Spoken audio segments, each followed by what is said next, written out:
While the leaders of Egypt and Jordan have been looking for ways to build upon the truce in Gaza, at a brief meeting in Cairo, they also discussed means to speed up the delivery of much-needed humanitarian assistance into the enclave. Meanwhile, a committee of Arab and Islamic foreign ministers have continued an international tour aimed at ending hostilities. CGTN's Adel Mahroui reports. The Jordanian king had a quick stop at Cairo International Airport, where he met with the Egyptian President Abdel Fattah el-Sisi. Both leaders have welcomed the ceasefire between Israel and Hamas, but they're now looking at ways to extend it and turn it into something long-lasting, and they have many reasons for this. Jordan and Egypt are at the forefront of this clash with Israel. They fear that Israel may be forcing Palestinians in Gaza to Sinai and those in the West Bank to Jordan.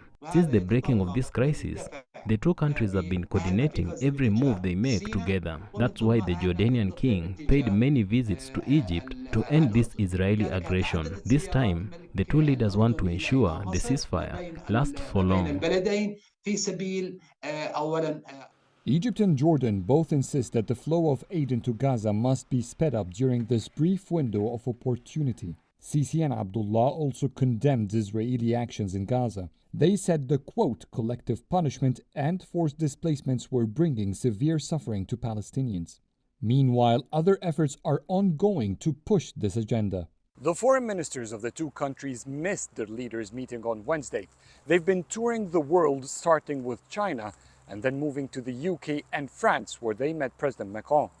These three are important because they hold veto powers within the UN Security Council.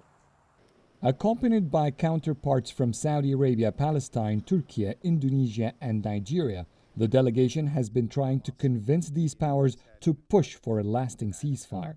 They believe there is enough global support to enforce it. This committee represents about 54 countries who have their weight in the international community. This can mobilize international support for this committee.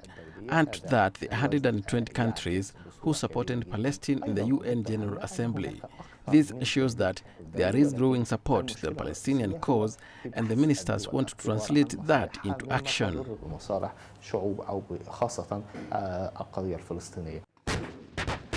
Ultimately, the ceasefire gives the region a few days to catch its breath after 6 weeks of intensive fighting in Gaza.